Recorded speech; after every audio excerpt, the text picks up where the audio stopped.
Kenya through the reliable supply of electricity, I am also pleased to announce today that the proposed Solar One Limited plant at Kibos here in Kisumu has received all the requisite approvals by the government, and the project implementation can therefore commence immediately.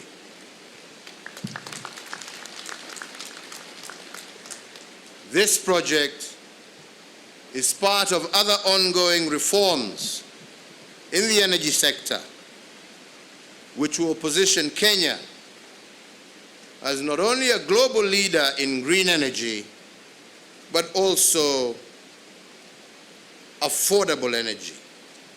And I would like, in just the same way we have agreed with those who are from Solar One, Kenya can no longer afford to pay these high costs and high tariffs that some of our producers of electricity continue to demand from us. And we are going to change. Kenya must have a reduction in the cost of energy if we are to improve our competitiveness and ultimately be in a position to create opportunities for our young people for employment. When this particular project is completed, Governor Anyang' Nyong'o, this will therefore make Kisumu truly the first Kenyan green city, and that in itself is laudable. Hongera.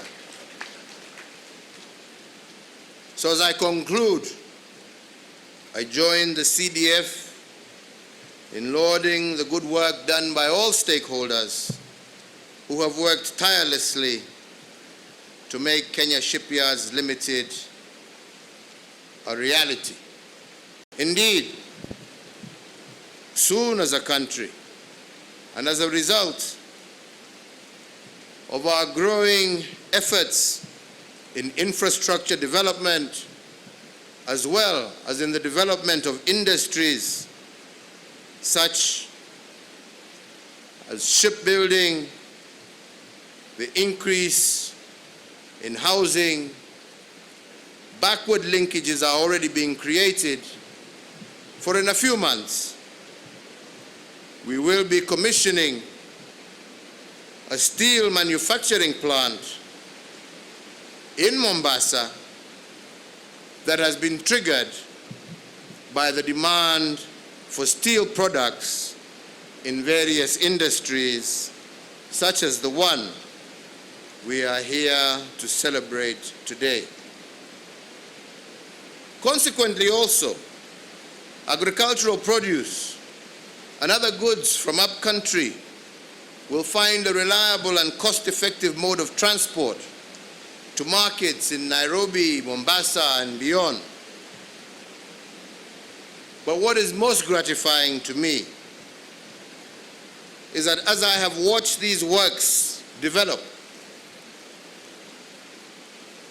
what has impressed me most is the number of young Kenyans, men and women, who have been empowered through acquisition of critical skills in shipbuilding.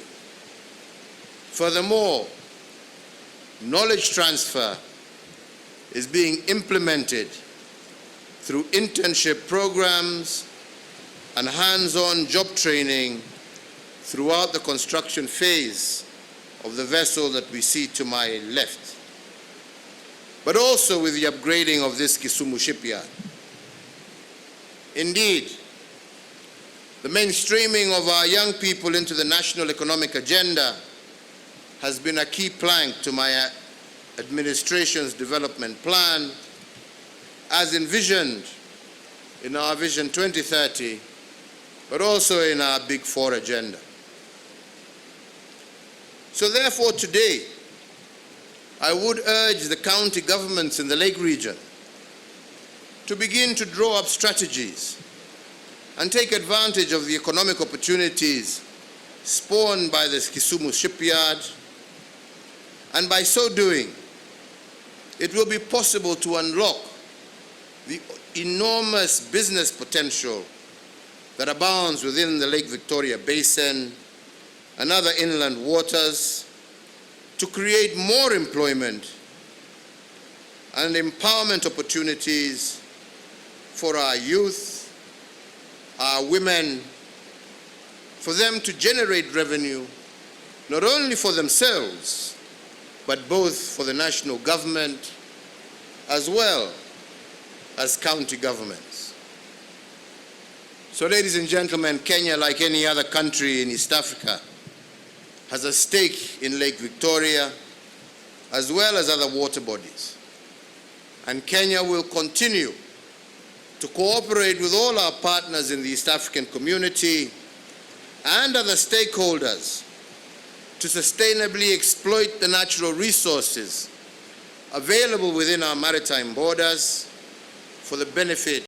Your Excellency, I'm very glad to welcome you, sir, today to this very, very important event of christening MV Uhuru'S and floating it in preparation for its commissioning later this year. I'm glad, sir, also to report to you that out of the 3 major tasks that you assigned the shipyard, particularly this one here in Kisumu, all of them are largely completed and are waiting just a few touches. These 3 projects include the upgrading of this particular yard, the Kisumu yard, which is completed, and you have today inaugurated it.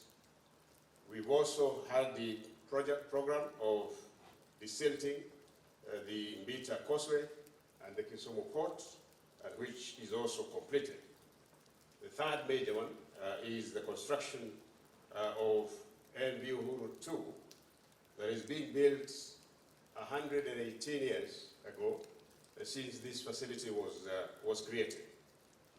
Let me thank you, Your Excellency, for your strategic vision in finding it important for us to re-establish ourselves as a shipbuilding country. And today, that is visible, that if we apply ourselves, we can be able to achieve much more. Let me thank the Cabinet Secretary for Finance, who has supported this vision right from the start and has been prioritizing the work of this particular facility. Allow me also, Your Excellency, to thank the teams that have been working on these projects, starting with the engineers, technicians, both from Kenya and from Netherlands, who have been here working tirelessly without a break to be able to deliver a project of this magnitude in less than 1 year, a project that ordinarily would take 3 years. They have worked seamlessly as a team. Let me in particular also thank the leadership of these teams, starting with the Kenyan MD of this particular facility, Brigadier Paul Otieno, who has been a key leader here, assisted by Colonel Mudungu as the chief engineer, and he has done a great job. I also want to thank Mr. Ronald Maat from Netherlands. Ronald Maat has been very useful, Your Excellency.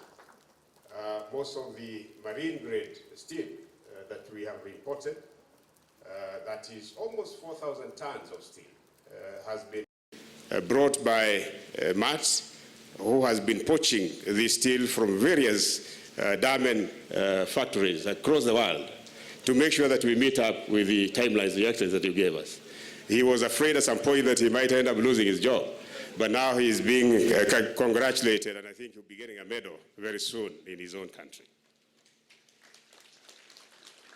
Let me also, Your Excellency, thank the staff, particularly the supporting staff here that has been employed here over the last 2 years. We've had over 2,000 Kenyans being employed here in this shipyard, and we foresee this growth going ahead as we get more projects that will come after Uhuru'S. The key lesson, Your Excellency, that we are learning out of this is that we, Kenyans, can do extraordinary things. If only we applied ourselves and make sure that we are focused on national interest. If we focus ourselves on national interest, we will be able to achieve more. Achieving what we've achieved within that period of time is great. We have also, as you have briefed, Your Excellency, developed a lot of skills here, learning from our colleagues from Netherlands, and we are looking forward to increasing that capacity and so that we can be able to populate all our installations, particularly the 2 shipyards here in Mombasa.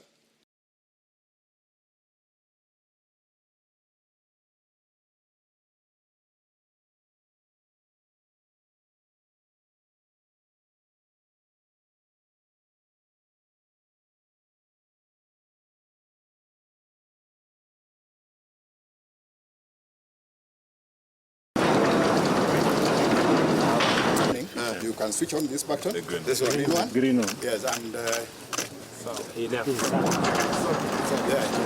so these are the machines that we have.